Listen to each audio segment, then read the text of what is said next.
Assalamualaikum warahmatullahi wabarakatuh. Apa kabar anak-anak semua? Semoga kalian selalu sehat dan dalam lindungan Allah Subhanahu wa taala. Perkenalkan, Umi namanya Nur Supianti Ningsih dari Panti Asuhan Lentera Anak Nusantara. Umi ingin bercerita dari salah satu koleksi ensiklopedia Muhammad Rasulullah yang sangat mencintai kita dan sangat kita cintai. Diambil dari buku seri 15, yaitu Rasulullah Berkisah.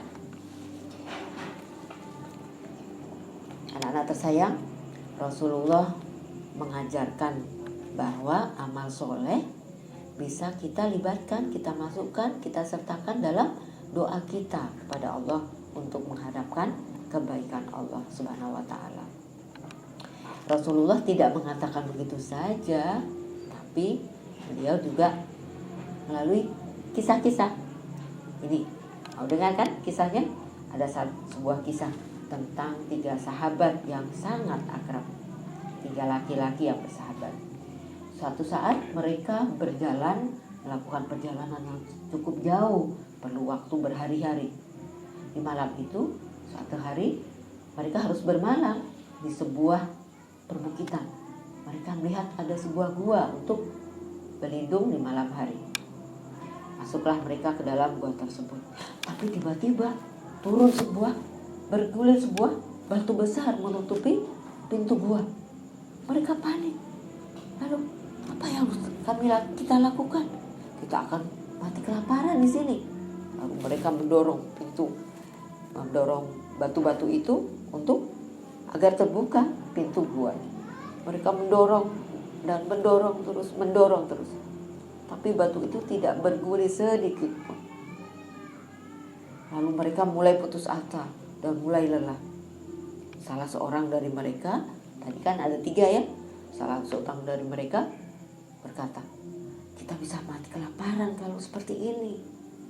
Ayo, kita memohon kepada Allah. Kita sampaikan kepada Allah tentang kebaikan yang telah kita lakukan. Maka berdiskusilah mereka bertiga. Salah satunya mulai bermohon kepada Allah, menyampaikan apa yang telah dia lakukan. Satu kebaikan yang dia lakukan adalah, ya Allah, dulu hamba memiliki seorang ayah dan seorang ibu yang sudah tua renta. Hamba sangat sayang kepada beliau, sangat sayang dan sangat mencintai beliau, sangat hormat kepada beliau.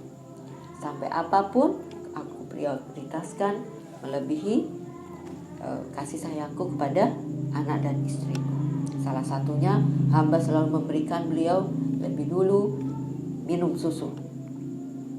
Ya, susu yang terbaik hamba berikan kepada beliau. Suatu hari, orang nomor 1 ini terlupa bahwa dia harus melakukan kebaikan itu, karena dia terlalu lama bekerja, yaitu mencari kayu di hutan sampai larut. Akhirnya saat dia pulang, hari sudah gelap.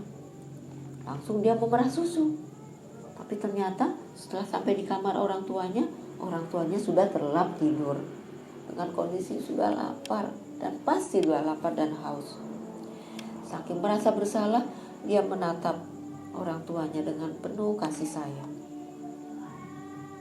Ya Allah, aku merasa bersalah sekali, tapi aku tidak berani membangunkan beliau, karena kasihan beliau akan terbangun dan kaget. Tapi aku juga kasihan beliau kondisinya lapar dan haus. Dengan penuh kesabaran ditunggulah orang tuanya sampai terbangun. Ya. Lalu sampai mulai menjelang esok hari, matahari sudah mau terbit. Tiba-tiba anak-anaknya keluar dari kamar, berteriak-teriak meminta susu. Tapi dia langsung memegang kendi susu itu agar jangan sampai diminum oleh anak-anaknya, karena dia ingin memprioritaskan, mendahulukan orang tuanya. Alhamdulillah, karena keributan anaknya, orang tuanya terbangun. Dan dia berhasil memberikan minum susu itu sebelum memberikan kepada anak-anaknya. Lalu dia berdoa, ya Allah, apabila kebaikan ini adalah kebaikan yang mendapat ridho-Mu ya Allah, beri kami kesempatan agar kami terlepas dari musibah ini. Lalu tiba-tiba batu itu bergulir, membuka pintu gua. Tapi masih belum cukup dilewati. Bagaimana ini? Lalu orang kedua mulai berpikir, aku pun pernah melakukan kebaikan. Aku akan mohon pada Allah. Semoga Allah mau mendengar dan menerima kebaikanku. Lalu mulailah orang kedua tadi bercerita dan berdoa. Ya Allah, dulu aku pernah melakukan kebaikan. Yaitu aku memiliki seorang sepupu yang sangat cantik. Aku sangat mencintai dia, tapi dia menolakku. Aku terus berusaha membujuknya untuk mencintaiku, tapi dia tetap menolak. Kemudian datanglah suatu hari kondisi di mana terjadi kemarau yang panjang, membuat kehidupan semakin susah. Tiba-tiba sepupuku itu datang meminta bantuan kepadaku. Karena rasa sayangku dan rasa ibaku, aku berikan kepadanya sebuah cincin emas yang seharga $120. Ini, aku berikan cincin ini kepadamu. Tapi kau harus mencintaiku ya. Aku melihat wajahnya ragu-ragu, takut, semua berkecamuk. Tapi akhirnya dia menerima itu. Aku tahu dia melakukan itu karena berat hati. Dia menerimaku dengan berat hati. Aku mulai menyentuh tangannya, ditariknya tangannya. Lalu dia berkata, jangan lakukan itu, takutlah kepada Allah. Jangan berikan cincin itu kepadaku, karena bukan haknya. Mendengar itu, aku takut. Aku tidak bisa berkata apa-apa. Lalu, kepalaku mulai pusing. Pusing dan takut karena pasti aku akan berbuat kezaliman. Karena aku memaksa dia untuk melakukan yang tidak dia suka. Lalu aku berkata, aku berikan ini kepadamu. Aku telah memberikan cincinku kepada sepupuku. Dia telah ikhlas memberikan cincin itu kepada sepupunya. Ya Allah, apabila kebaikan itu telah mendapatkan ridho-Mu, berikanlah solusi ya Allah bagi kami untuk jauh dari musibah ini. Tiba-tiba batu besar itu mulai bergulir lagi dan terbukalah makin lebar pintu gua. Namun sayang masih belum bisa terlewati. Lalu orang ketiga muncul dan dia berkata, aku akan bercerita. Aku pernah melakukan kebaikan juga. Aku akan mohon kepada Allah. Ya Allah, hamba dulu pernah menyewa banyak pekerja dan hamba telah membayarkan upah kepada mereka dengan cara yang baik. Namun ada satu pekerjaku itu pergi tidak tahu kemana. Lama sekali, aku sudah berusaha mencarinya, tapi belum juga aku temukan. Aku putuskan bahwa upah pekerjaku itu aku gunakan untuk membeli hewan atau binatang ternak. Ada sapi, ada unta, ada kerbau, ada domba, dan aku pelihara dengan baik. Semakin lama semakin berkembang biak dan banyak. Tiba-tiba suatu hari, anak-anak, pekerjaku itu datang dan berkata, hai hamba Allah, mana upah kerjaku dulu? engkau adalah pekerjaku yang dulu ya. Ini aku tunjukkan upah kerjamu dulu. Tuh, domba-domba itu, ternak-ternak itu semua, termasuk pekerja itu adalah upah kerjamu. Loh, jangan bergurau, itu bukan upah kerjaku. Aku tidak bergurau.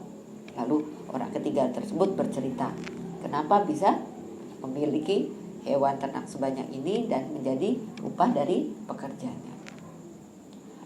Begitu bersukacitanya si pekerja, lalu dia ambil semuanya tanpa tersisa satupun.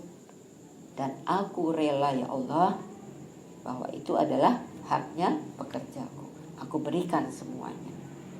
Ya Allah, apabila kebaikan itu adalah kebaikan yang mendapat ridho-Mu, keluarkan kami ya Allah dari musibah ini.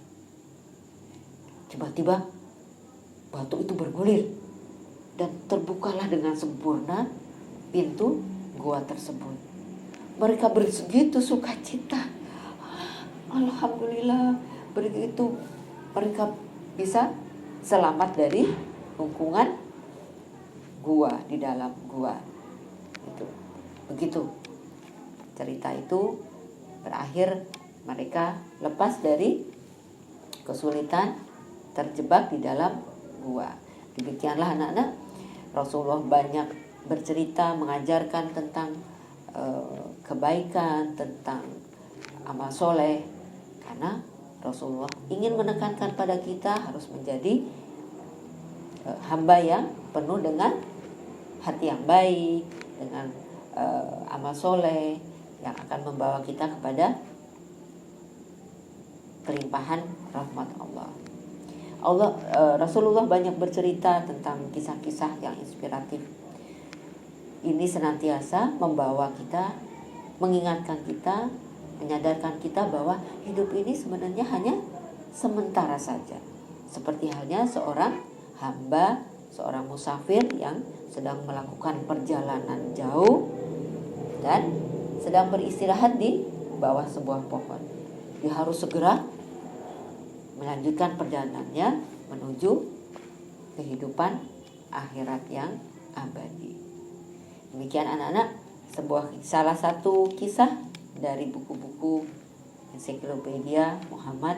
Semoga menjadi inspirasi buat kita semua bahwa kebaikan sekecil apapun akan menjadikan bekal kita mendapatkan kebaikan dari Allah Subhanahu wa taala. Mudah-mudahan apa yang disampaikan bermanfaat buat kita semua. Disempurnakan, kami akhiri dengan billahi taufiq wal hidayah. Assalamualaikum warahmatullahi wabarakatuh.